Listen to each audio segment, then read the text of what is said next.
नमस्कार, मैं यशवंतराव कौशल, राजकीय औद्योगिक प्रशिक्षण संस्थान अलीगंज लखनऊ, व्यवसाय टर्नर के सैद्धांतिक विषय पाठ्य चर्चा में मेटल के बारे में हम आज आप लोगों को प्रशिक्षण प्रदान करेंगे। व्यवसाय शिक्षा एवं कौशल विकास विभाग उत्तर प्रदेश। आज मैं आप लोगों को मेटल के बारे में बताऊंगा कि मेटल का क्या महत्व है हमारे औद्योगिक क्षेत्र में और क्यों इसकी ज़रूरत पड़ती है। धातु खदानों से निकाले गए कच्चे पदार्थों से बनाई जाती है।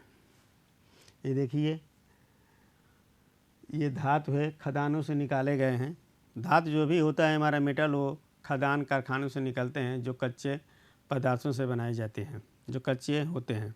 यह कच्चे पदार्थ अयस्क कहलाते हैं और ये जो हमारा कच्चे पदार्थ होते हैं इसको हम अयस्क के नाम से जानते हैं। खनिज पदार्थ तथा खदानों से निकाले जाते हैं और उनमें धातु की मात्रा के साथ साथ मिट्टी और दूसरे प्रकार की अशुद्धियाँ भी होती हैं। खनिज पदार्थों के साथ प्राप्त करने के लिए सबसे पहले अशुद्धियों को दूर करना आवश्यक होता है। ये आप देखेंगे, मिट्टी, दूसरी प्रकार की अशुद्धियाँ, जब खदान से जब ये मेटल धातु निकलते हैं तो इसमें मिट्टी भी होती है और दूसरे प्रकार की अशुद्धियाँ होती हैं। इन्हीं को हम और ये खनिज पदार्थों से हम इसको प्राप्त करते हैं और सबसे इन अशुद्धियों को दूर करके तब हम मेटल कार्ययोग्य बनाते हैं। धातु और अधातु में अंतर। तो ये दो तरह की धातुएं होती हैं। ये आप देखेंगे, एक तरफ होता है धातु और दूसरा तरफ होता है अधातु। धातु में कौन कौन से होते हैं? पारे को छोड़ करके सभी धातुएं ठोस होती हैं। पारे को छोड़ देंगे तो पारे को छोड़ करके सभी धातुएं ठोस होती हैं। अधातु में क्या होता है कि ठोस, द्रव, गैस तीनों अवस्था में पाई जाती हैं। इसमें धातुएं ठोस होती हैं और इसमें गैस, द्रव तीनों अवस्था में पाई जाती हैं। और धातु में नंबर 2 देखेंगे तो धातुओं को खींचकर तार और पीटकर पतली चादरें बनाई जाती हैं। जो इसमें धातु में क्या होता है कि जो मेटल होता है उसको हम खींच करके और पीट करके भी पतली चादरें बनाते हैं, लेकिन अधातु में ऐसा नहीं है। इनको ना खींच कर तार बनाए जा सकते हैं और ना ही पीट करके चादरें बनाई जा सकती हैं। अधातु में क्या होता है कि हम मेटल को चाहें तो हम ना खींच सकते हैं ना इसको तार बना सकते हैं। नंबर 3 होता है धातु का गलनांक अधिक होता है और नंबर 3 अधातु में कार्बन और सिलिकॉन को छोड़कर सभी धातुओं का गलनांक कम होती है। अधातु में क्या होता है कि कार्बन के सिलिकॉन को छोड़ करके सब धातुओं का गलनांक कम होती है। नंबर 4 धातुओं पर चोट लगने से एक विशेष प्रकार की आवाज़ आती है। अगर धातु में आप चोट मारेंगे तो उसमें एक विशेष प्रकार की अजीब सी आवाज़ आती है, लेकिन इसी अधातु में आप जाएंगे तो ये अधातुओं पर चोट लगने से कोई विशेष प्रकार की आवाज़ नहीं आती है। जब अधातु पर चोट मारते हैं तो उस मेटल में कोई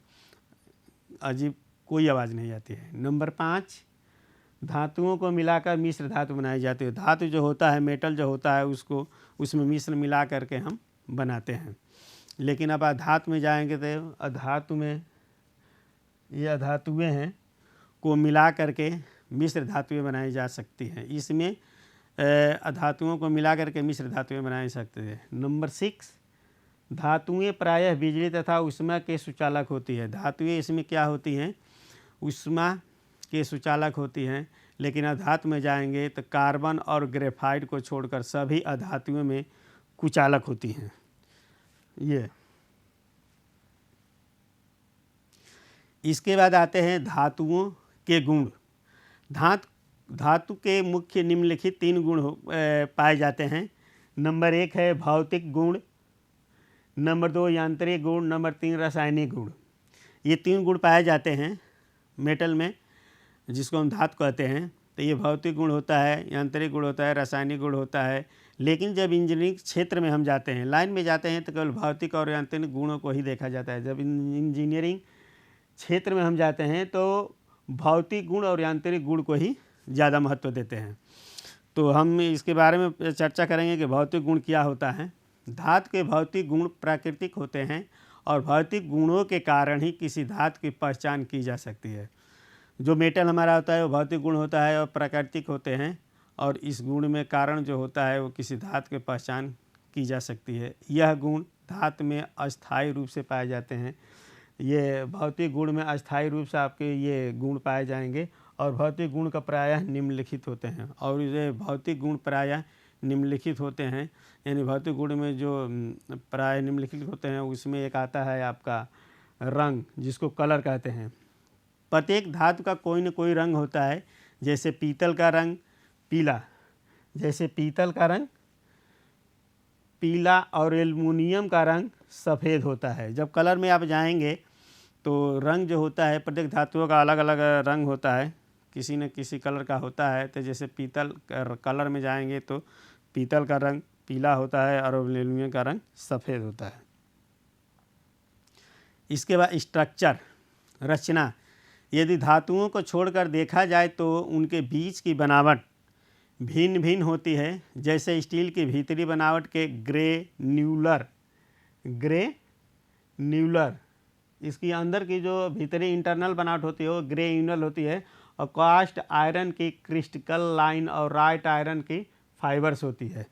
ये मेटल होते हैं जिससे इसकी रचना ये होती हैं। कास्ट आयरन हो जाएगा तो क्रिस्टलाइन हो जाता है, राट आयरन होता है तो फाइबर्स हो जाती है। उसके बाद आता है वेट। तो वेट में आप देखेंगे कि प्रत्येक धातु का भार अलग अलग होता है। धातुओं में पारा और सीसा भारी होते हैं और एल्युमिनियम सबसे हल्का होता है। तो आप वेट में जब जाएंगे तो आप देखेंगे कि धातु का भार अलग अलग होता है, लेकिन पारा और सीसा हमारा जो होता है मेटल वो सबसे भारी होता है, एल्युमिनियम सबसे हल्का होता है। इसके बाद फ्लेक्सिबिलिटी आती है, गलनीयता। यह धातु का वह गुण है जिसमें धातु को निश्चित तापमान पर पिघलकर द्रव के रूप में बन जाता है। गलनीयता में जाएंगे तो टेम्परेचर पर, जब इसकी निश्चित टेम्परेचर पर जब ये टेम्परेचर दिया जाता है तो ये पिघलकर द्रव के रूप में बन जाता है। और प्रत्येक धातु का गलनांक अलग अलग होता है। जैसे टीन का गलनांक 230 डिग्री सेल्सियस और तांबे का गलनांक 1083 डिग्री सेल्सियस होता है। जब गलनीयता में हम जाते हैं तो इसमें सबका अलग अलग होता है। जैसे टीन का 230 डिग्री और तांबे का गलनांक 1083 डिग्री होता है। तापमान और बिजली की चालकता। तापमान और बिजली की चालकता, यह धातु का वह गुण है जिससे धातु में ताप और बिजली के संचालन का पता लगता है।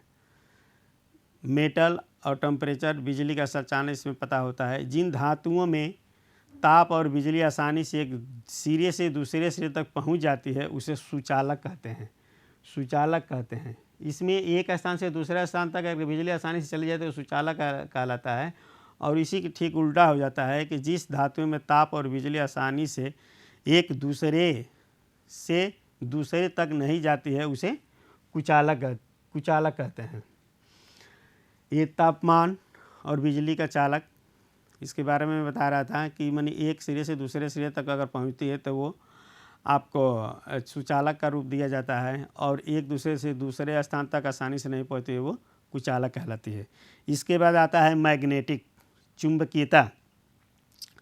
तो इस धातु के गुण में चुंबक धातु को अपनी ओर खींचता है और चुंबक फेरस धातु को ही अपनी ओर खींचता है, और इस गुण से पता लगता है कि कौन सी धातु फेरस है और कौन सी नॉन फेरस है। तो फेरस धातु आपको मैं बता दूं कि फेरस जिसमें चुंबक की मात्रा होती है वो फेरस धातु कहलाती है, और जिसमें चुंबक की मात्रा नहीं होती है वो नॉन फेरस कहलाती है। तो ये आप चुंबक के द्वारा हम इसको पता भी कर सकते हैं कि कौन फेरस है और कौन नॉन फेरस है। इसके बाद आता है आपका ये यांत्रिक गुण, मैकेनिकल प्रॉपर्टीज। प्रायः निम्नलिखित यांत्रिक गुण पाए जाते हैं। इसमें यांत्रिक गुण पाए जाते हैं। Number 1 elasticity, malleability, ductility. तो इलास्टिसिटी क्या होती है इसके बारे में मैं आपको बता दूं कि यह धातु का वह गुण है जिसमें धातु पर बल लगाया जाए तो वह अपनी दशा को बदल देता है, और बल हटाने पर पूरा अपनी पहली स्थिति में आ जाता है। यह गुण प्रायः स्प्रिंग स्टील में पाया जाता है। इलास्टिसिटी क्या होता है कि जब इसमें बल लगाया जाता है तो अपनी अवस्था बदल देता है, और जब बल हटाया जाता है पुनः अपनी अवस्था में आ जाता है। ये किसमें गुण पाया जाता है? जैसे स्टील, स्प्रिंग स्टील में पाया जाता है। स्प्रिंग जो हमारा होता है, जब उसमें बल लगा के खींचते हैं तो वो अपना स्थान बदल देता है, जब छोड़ते हैं तो फिर अपने स्थान पे आ जाता है। इसके बाद आता है मैलिबिलिटी। यह धातु का वह गुण है जिसमें यदि धातु की ठंडी दशा में रोलिंग या हैमरिंग की जाए तो वह चारों ओर फैल जाती है, अर्थात पतली चादर के रूप में परिवर्तित हो जाती है और टूटने नहीं पाती है। यह गुण सोने में सबसे ज़्यादा अधिक होता है। ये देखिए मैलिबिलिटी है। ये धातुएं हो, ये ऐसा मेटल होता है जिसको रोलिंग या हैमरिंग से भी हम पीट करके और इसको बनाते हैं। ये फैल जाती है और ये टूटती भी नहीं है, पतली चादर के रूप में ये परिवर्तित हो जाती है। ये किस में पाया जाता है? ये गुण सोने में ज़्यादा पाया जाता है। वो बिना हीट किए हुए उसको हम पीट करके हथौड़े या हैमर से अपनी क्वालिटी में बना लेते हैं। डक्टिलिटी, यह धातु का वह गुण है जिसमें धातु को खींचने पर उनके तार बनाए जा सकते हैं और टूटने नहीं पाती है। यह गुण प्लेटिनम में सबसे अधिक होती है। डक्टिलिटी है, इसमें सबसे अधिक गुण प्लेटिनम में ये पाया जाता है। यह धातु की खींचने या तार बनाने, ये इसको खींचिए और बनाइए, तार भी बना सकते हैं खींच करके, कोई दिक्कत नहीं है, टूटने, और ये टूटती नहीं है। ये चीज़ किस में पाई जाती है? प्लेटिनम सबसे ज़्यादा पाई जाती है। इसके बाद आता है हार्डनेस। हार्डनेस, यह धातु का वह गुण है जिसमें धातु को आसानी से काटा या पीटा खुरचा नहीं जा सकता है। ये हार्डनेस है, धातु का वह गुण है जिसमें धातु को आसानी से काटा पीटा या खुरचा नहीं जा सकता है। हार्ड धातु दूसरी धातु को आसानी से खुरच सकती है। यह गुण वाली धातु बहुत कठोर होती है, जैसे यदि एक शीशे और स्टील को टुकड़ों पर हार्ड न्यूक्लियर टूल द्वारा एक जैसी ताकत से लाइन लगाई जाए तो शीशे के टुकड़े पर स्टील के टुकड़ों की अपेक्षा अधिक गहराई लाइन लगेगी। इससे सिद्ध होता है कि शीशा मुलायम और स्टील हार्ड होता है। जैसे इसमें हार्डनेस में क्या होता है कि जो हमारा स्टील होता है वो हार्ड होता है और शीशा जो होता है मुलायम होता है। ये पता ये चलता है कि अगर स्टील के कोई भी पार्ट से आप शीशे पर अगर आप दबाव डालते हैं तो देखिए उसमें लाइनिंग बन जाती है, गड्ढा बन जाता है। तो ये साबित हो जाता है कि शीशा जो हमारा है वो मुलायम होता है और स्टील जो हमारा है हार्ड होता है।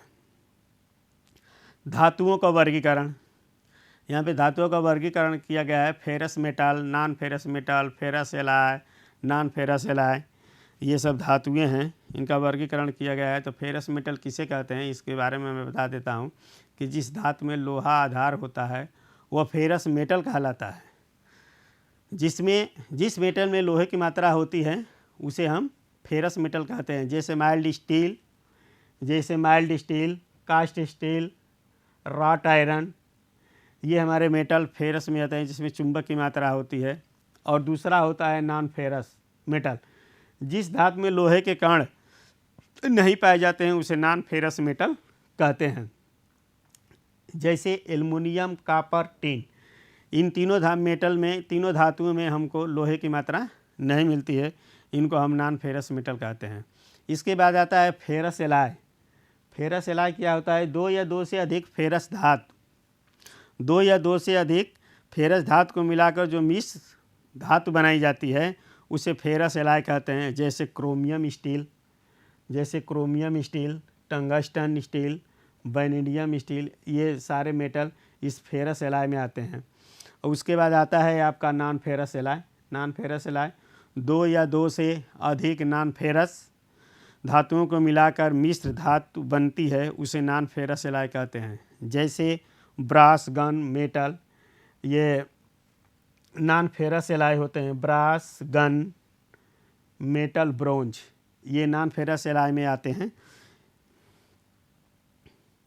फेरस नॉन फेरस मेटल में अंतर, ये इसमें आपको डिफरेंस बताया गया है कि फेरस मेटल में क्या होता है और नॉन फेरस में क्या होता है। तो नंबर 1, इसमें लोहे की मात्रा की प्रधानता होती है, जैसे कास्ट आयरन इत्यादि। यानी फेरस मेटल में जिसमें लोहे की मात्रा होती है उसको फेरस मेटल कहते हैं, और ठीक उसी तरह से जिसमें लोहे की मात्रा नहीं होती है उसे हम नॉन फेरस कहते हैं, जैसे एल्युमिनियम, तांबा। इसमें आप चुंबक लगाएंगे तो ये पकड़ता नहीं है।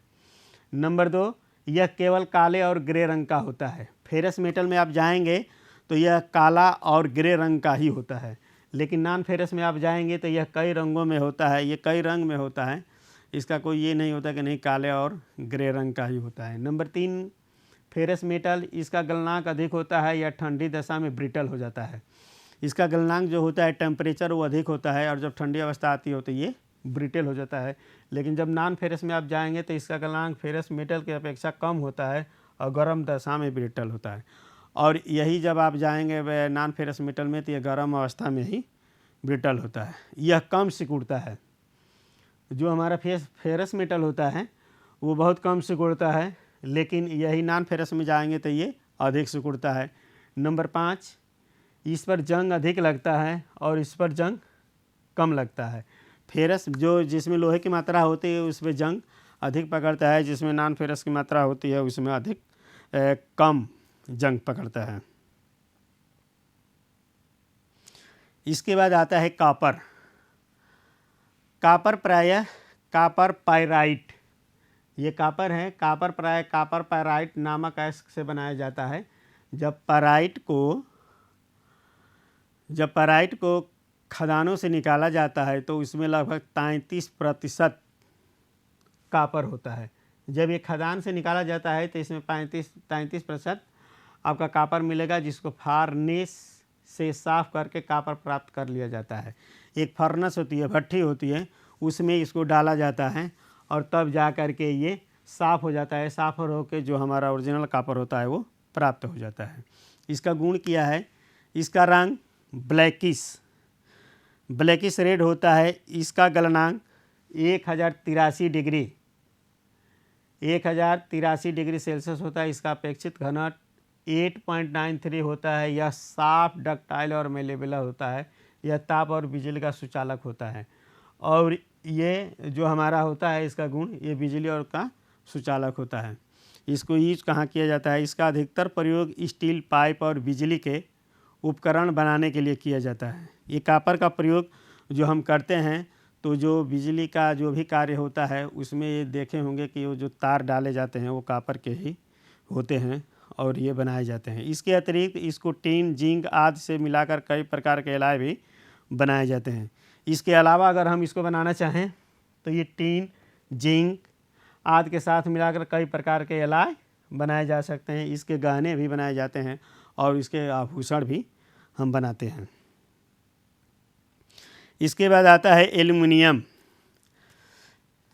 तो एल्युमिनियम प्रायः ऑक्साइड नामक अयस्क से बनाया जाता है, जिसको इलेक्ट्रिक फर्नेस से साफ करके एल्युमिनियम प्राप्त किया जाता है। ये एक इलेक्ट्रिक फर्नेस होता है, भट्ठी होती है जिसमें इसको डाला जाता है। डालने के बाद ये साफ़ हो जाता है और तब जा कर के हमारा जो ओरिजिनल एल्युमिनियम होता है वो प्राप्त किया जाता है। इसका भी आप गुण देखेंगे तो इसका रंग ब्लूइश वाइट होता है और इसका गलनांक 648 डिग्री सेल्सियस होता है। यह बहुत हल्का होता है। इसका जो गलनांक होता है 648 डिग्री का होता है और ये बहुत हल्का होता है। इसका अपेक्षित घनत्व 2.7 होता है। यह सॉफ्ट, डक्टाइल और मेलेबल होता है और यह बहुत सॉफ्ट, डक्टाइल और मेलेबल भी होता है। इसका यूज देखिए, प्रयोग, यह हल्का और सॉफ्ट होता है। इसका अधिकतर प्रयोग हवाई जहाज़ के जो पार्ट्स होते हैं उसमें एल्युमिनियम के पार्ट्स बनाए जाते हैं। घर के बर्तन, जो घर में हमारे आपके घर में जो बर्तन होते हैं वो भी देखेंगे अधिकतर एल्युमिनियम का ही रहता है। बिजली के तार आदि बनाने के लिए भी किया जाता है और बिजली का तार अगर हमको कहीं वायरिंग करनी होती है तो हम एल्युमिनियम की भी मेटल से भी हम इसका प्रयोग करते हैं। इसका प्रयोग पेंट बनाने के लिए भी किया जाता है। इसका जब हम प्रयोग करते हैं तो पेंट जब हमारा बनता है तो उसमें हम इसका प्रयोग करते हैं। इसके बाद आता है लेड, शीशा। लेड प्रायः ग्लेना नामक अयस्क से बनाया जाता है। ये जो हमारा शीशा होता है ये ग्लेना नामक अयस्क से बनाया जाता है। इसका गुण क्या होता है कि इसका रंग भी ग्रे वाइट होता है और यह अधिक भारी होता है। यह सॉफ्ट, मैलेबल और डक्टाइल भी होता है। इसका अपेक्षित घनत्व 11.3 होता है। इस पर पानी और तेजाब का प्रभाव नहीं पड़ता है। ये 11.3 होता है। इसका सबसे बड़ा प्रभाव ये होता है कि तेजाब पर इस पर प्रभाव नहीं पड़ता है, इस पर पानी और का इस पर प्रभाव नहीं पड़ता है। प्रयोग कहाँ कहाँ ये यूज किए जाते हैं? इसका अधिकतर प्रयोग बंदूक की गोलियां, जो बंदूक की गोलियां बनती है उसमें हम शीशा प्रयोग करते हैं। बैटरी सेल, जो हमारी बैटरी होती है, सेल होती है, उसमें इसका प्रयोग किया जाता है। बिजली के तारों के कवर, बिजली का जो तार होता है उसके कवर पे यह प्रयोग किया जाता है। पेंट और एलॉय बनाने के लिए भी किया जाता है, जैसे टीन के साथ लीड मिलाकर शोल्डर बनाया जाता है। जब इसका प्रयोग किया जाता है तो टीन के साथ हम लीड मिलाकर शोल्डर बना लेते हैं। इसके बाद आता है आपका टीन। यह प्राय निम्न टीन स्टील नामक अयस्क से, ये भी स्टील नामक अयस्क से ही बनाया जाता है। और इसका ये प्रॉपर्टीज गुण, इसका रंग सिल्वरी वाइट होता है। इसका गलनांक 230 डिग्री सेल्सियस होता है और मेलेबुलर तथा डक्टाइल भी होता है। ये 230 डिग्री सेल्सियस पे टेम्परेचर दिया जाता है, मेलेबुलर डक्टाइल भी होता है। इसका अपेक्षित घनत्व 7.3 होता है। इस पर तेजाब का असर नहीं पड़ता है। इस मेटल पर भी हम चाहें तो तेजाब का असर नहीं पड़ता है। और कहाँ ये प्रयोग किए जाते हैं? इसका अधिकतर प्रयोग पीतल के बर्तन पर कढ़ाई या टीन कोटिंग के लिए और विभिन्न प्रकार के एलॉय बनाने के लिए भी किया जाता है, जैसे बेरिंग मेटल और शोल्डर आदि। इसमें पीतल के जितने बर्तन बनाए जाते हैं और कढ़ाई वढ़ाई की जाती है तो इसमें इसका यूज, इसे मेटल का यूज किया जाता है, टीन का। इसके बाद आता है आपका ब्रास। ब्रास क्या है? कॉपर और जिंक मिलाकर जो एलॉय बनाया जाता है, ये ब्रास है।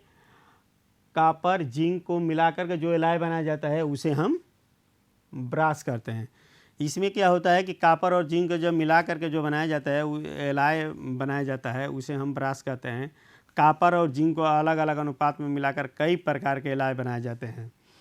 कॉपर और जिंक को जब अलग अलग अनुपात में मिला दिया जाता है तो कई प्रकार के भी हमारे एलॉय बनाए जाते हैं। और इस पर जंग नहीं लगता है। इस पर खासियत ये होती है कि इस पर जंग नहीं लगता है। हवा और पानी का प्रभाव भी इस पर नहीं पड़ता है। और जो हवा होता है, पानी होता है, इसका इस पर अधिक प्रभाव नहीं पड़ता है। और कुछ तेजाब भी इस पर प्रभाव नहीं डाल पाते हैं। यह सॉफ्ट और डक्टाइल होता है और ये सॉफ्ट और डक्टाइल हो जाता है। ठीक है। इसमें हवाई टेंसलाइल स्ट्रेंथ होते हैं, जिसके साथ अच्छी फ्लेक्सिबिलिटी होती है और इसको चुंबक अपनी ओर खींचता है और बिजली का अच्छा चालक नहीं होता है। यदि इसमें 1% से 2% तक लीड मिला दिया जाए, 1% से 2% का लीड मिला दिया जाए तो इसमें मशीनिंग क्वालिटी को सुधारा जा सकता है। 1 से लेकर 2% तक अगर इसमें लीड मिला दिया जाए तो इसको हम मशीनिंग के द्वारा हम इसको सुधारा जा सकता है और क्वालिटी इसकी बदल जाती है। इसका अधिकतर प्रयोग घरेलू बर्तन, इसका अधिकतर प्रयोग हम वहाँ कहते हैं घरेलू बर्तन, बेरिंग, बूश आदि बनाने के लिए किया जाता है। इसका हम अधिकतर प्रयोग जो होता है वो हम घरेलू बर्तनों में करते हैं। बूश बनाना हो, बेरिंग बनाना हो तो इसमें अधिकतर प्रयोग किया जाता है ब्रास का। इसके बाद आता है आपका ब्रोंज। ब्रोंज यह कॉपर और टीन का एलॉय होता है। ब्रोंज क्या होता है? यह कॉपर और टीन का एलॉय होता है। प्रायः 75% से 95% और 5% से 25% तक मिलाकर यह बनाए जाते हैं। इसमें क्या होता है कि 75% आपका ब्रोंज होता है, 95% 75 से लेकर 95% और 5% से लेकर 25% तक मिलाकर यह बनाया जाता है, ताकि यह कठोर होता है और यह कठोर भी होता है। इसका अधिकतर प्रयोग बेरिंग, बूश और तार आदि बनाने के लिए किया जाता है। इसका अधिकतर प्रयोग हम जब देखेंगे तो बूश, बेरिंग और तार बनाने के लिए इसका अधिकतर प्रयोग हम करते हैं। इसके बाद आता है सिलिकॉन ब्रॉन्ज। सिलिकॉन ब्रॉन्ज तो ये सिलिकॉन ब्रॉन्ज है। यदि ब्रॉन्ज में सिलिकॉन मिला दिया जाए तो वह सिलिकॉन ब्रॉन्ज कहलाता है। इसमें क्या होता है कि अगर इसमें हम ब्रॉन्ज मिला दिया जाए तो ये सिलिकॉन ब्रॉन्ज हो कहलाता है। और इससे यह 96% तथा 3% सिलिकॉन और 1% मैग्नीज या जिंक प्रयोग में लाया जाता है।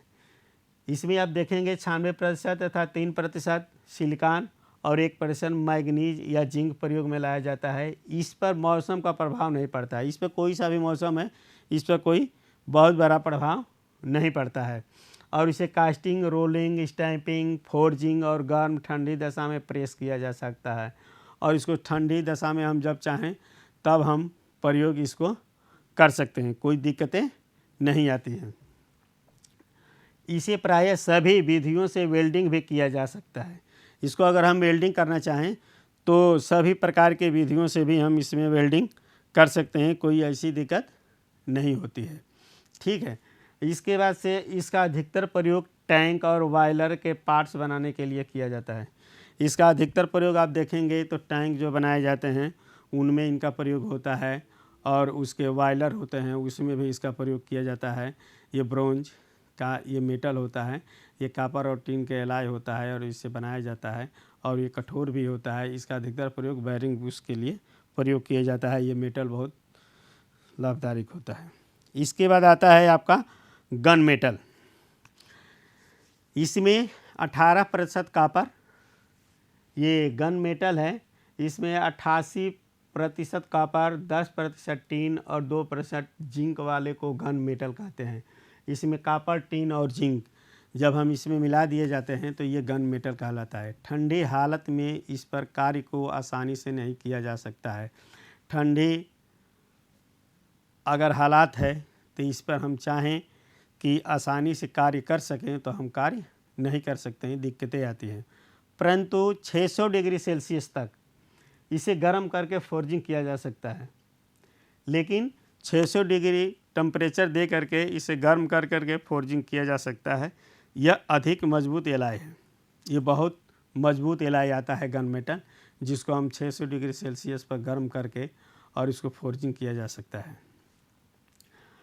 और ये अधिक मजबूत बनता है, जिस पर हवा, पानी और मौसम का प्रभाव नहीं पड़ता है। 600 डिग्री सेल्सियस पर जब इसको हम टेम्परेचर दे करके प्रयोग करते हैं तो इसमें क्या होती है कि इसमें हवा, पानी का कोई प्रभाव ही नहीं पड़ता है। और प्राचीन काल में इससे बंदूकें बनाई जाती हैं। प्राचीन काल में जो इससे होता है गन मेटल के हमारे बंदूक बनाई जाती थी, जो इसके काम में आती थी। और आजकल अधिकतर प्रयोग बॉयलर, फिटिंग, बेयरिंग और बुशिंग आदि के बनाने के लिए किया जाता है। गन मेटल जो होता है हमारा बुश, बेयरिंग में बनाने के लिए बहुत महत्वपूर्ण इस मेटल का महत्वपूर्ण होता है। जैसे बॉक्स नट बनाना हो, नट इसलिए इसका महत्वपूर्ण होता है कि किसी शाफ्ट पे जब हम इसमें चूड़ी कटी हुई होती है और गन मेटल को हम चूड़ी काट करके नट बोल्ट पर जब हम इसको टाइट करते हैं तो ये घिसता है, धीरे धीरे घिस करके, और ये टूटता है। क्योंकि ये गन मेटल धातु एक ऐसी धातु है कि ये चूड़ी शाफ्ट में जो चूड़ियाँ कटी रहती हैं उसको ये ख़राब नहीं करते, खुद अपने ही ख़राब हो जाती है। और उस स्थिति में क्या होता है कि शाफ्ट आपका बच जाता है और गन मेटल ही ख़राब होता है। मानी हमारा बोल्ट नट का ही पार्ट ख़राब होता है, एक पार्ट आपका बचा रहता है और दूसरे पार्ट को पुनः हम ढलाई करके फिर उसको बोरिंग करके और जो भी उस पर ऑपरेशन करना होता है कर करके और हम उसको काटते हैं। और इसलिए गन मेटल बहुत महत्वपूर्ण होता है। मशीनरी पार्ट्स में आप ज़्यादातर देखेंगे तो फिटिंग में इसका यूज़ किया जाता है। जैसे बेयरिंग हो, बुश हो, ये बनाने के लिए इसका आजकल अधिकतर बहुत प्रयोग किया जाता है, क्योंकि ये बहुत बढ़िया होता है। तो आज मैं आप लोगों को मेटल के बारे में बताया। मेटल किसे कहते हैं, क्या इसका परिचय होता है, धातु और अधातु में अंतर भी बताया कि फेरस, नॉन फेरस और धातुओं के गुण, धातु के अनुसार कौन कौन से गुण होते हैं, धातुओं का वर्गीकरण, तो धातुओं का वर्गीकरण भी कैसे किया जाता है, और फेरस, नॉन फेरस मेटल में अंतर बताया कि फेरस और नॉन फेरस किसे कहते हैं। फेरस में क्या होता है कि जो हमारा मेटल होता है उसमें चुंबक की मात्रा अगर हो तो उसको हम फेरस मेटल कहते हैं। जिसमें चुंबक की मात्रा नहीं होती है उसे हम नॉन फेरस मेटल कहते हैं। और जो धातु होता है उसी में नॉन फेरस मेटल कहलाता है और एक फेरस मेटल कहलाता है। तो ये धातु के बारे में मैंने आपको बताया, जिसमें आपका परिचय धातु और धातु में अंतर, धातु के गुण, प्रॉपर्टी।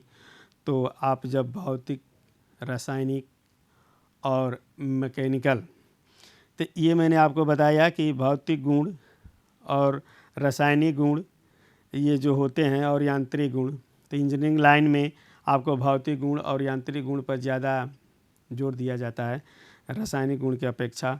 और इसमें रचना, इसके बाद भार, गलनीयता, तापमान, चुंबकीयता, यांत्रिक गुण, ये जितने प्रॉपर्टीज़ हैं, लेड, शीशा, टीन, इनका सब अलग अलग प्रयोग, यूज, गुण ये बताए आपको।